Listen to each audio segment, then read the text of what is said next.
Hello, D-Gens. Welcome to Degenerate Takes. I'm the Brofect One AJ on this Monday, June 24th. Beautiful day to be sitting out with a mojito in hand.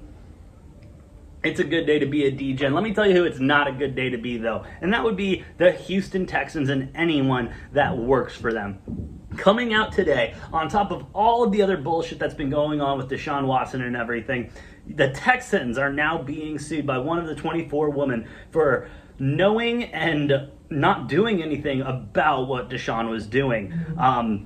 Essentially saying that the Texans were told what Watson was doing and they were aware of it, and they not only didn't put a stop to it, but helped him so that he could continue to make these arrangements. One of the owners of the massage companies that was contracted by the Texans, Johnny Hom, was quoted in the Score article by saying, Deshaun was known to push boundaries during massage sessions. Bro, this is so not good. I mean, Deshaun already settled, all right, and that doesn't look good. Still 4 more cases pending. He's guaranteed $237 million over the next couple years. I mean, and now the Texans are getting sued. This is terrible for the NFL. This is going to be a black mark of black marks on their history for years and years to come. One of the black marks that we have not seen. They have been able to slide by. But it's going to be a black mark not just because of what happened. Not because of what happened and the fact that it continued to happen and happened for 18 months. And it's ridiculous. It's unacceptable that that happened in the first place. But now, not only is that player still in the NFL, he's guaranteed $237 million or upwards of that over the next couple of years. Guaranteed money to play for the Browns. And now the Texans are getting sued for helping? Not helping, but essentially being an accessory. I mean, bro, I'm not a lawyer or anything like that, but somehow the Brownies and the Texans continue to lose during the offseason. It's unbelievable. Now, what does this mean? Because I know what you're thinking. Bro, I get it. This is the legal stuff, but you're a sports show. I get it. I'm a sports show. I mean, Deshaun Watson at this point, it has to be suspended for 8 upwards of a full season. Honest to God, I wouldn't be shocked to see a 2-season ban. I think 2 seasons is even too little. But it's ridiculous. It's unbelievable. The Texans are going to be under so much fire, especially now that this happens. The NFL is going to have to take action against them in disciplinary action.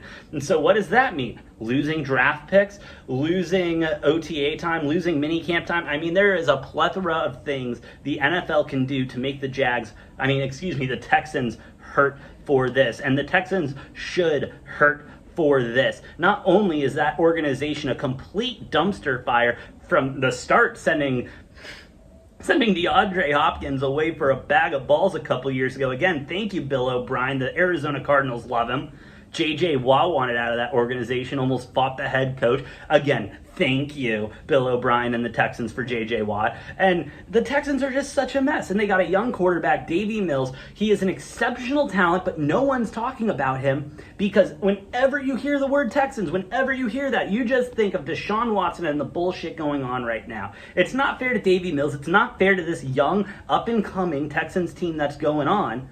But it is what it is, unfortunately. And no one seems to have their shit together. Honestly, I don't want any part of this. I want all of these guys out of the NFL. If the owner knew about this, he needs to sell the team. If anyone in the office knew about it, they need to be fired. And again, we will see what happens with the legal proceedings and everything like that. But if all of this does come out to be true and they do win the lawsuit, there needs to be serious ramifications coming down from Roger Goodell in the NFL. And that starts tomorrow. Tuesday, the 25th, is when Deshaun Watson goes in for a meeting with the third-party mediator, I guess you can call him, or ruling. I cannot remember the judge's name, but it's a former judge who's coming in for the NFL to essentially mediate these two sides from the NFLPA and the NFL side so that they can get a good ruling out there. Because if they come out and they only suspend him 5 games, I mean, shit, really? Really, Big Ben? I mean, Calvin Ridley bet on his own team and a bunch of parlays while he wasn't even affiliated with the team and got banned for a year.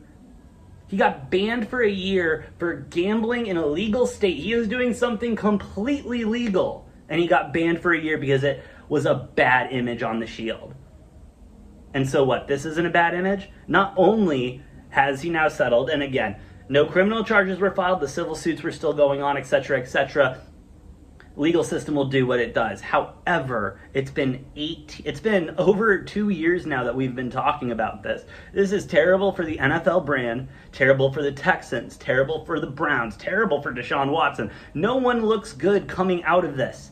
And so this is going to be a bumpy ride. It's going to be a sad ride, and I really hope that the justice is served the way it needs to be served. Crazy stuff coming out of the NFL. We will, unfortunately, continue to follow this story as it is crucial to the NFL and what's going on now. I hate talking about it, but we got to talk about it, bro. We do, because this is terrible. This is terrible. Just terrible. With that being said, I'm going to go back to my mojito. I'm the Brofict1 AJ. Follow me on Twitter at Brofict1, the show at DGenTakes.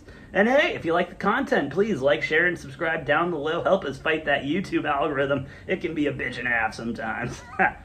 But with that being said, I've been the Brofict1 AJ, and we'll see you next time on Degenerate Takes.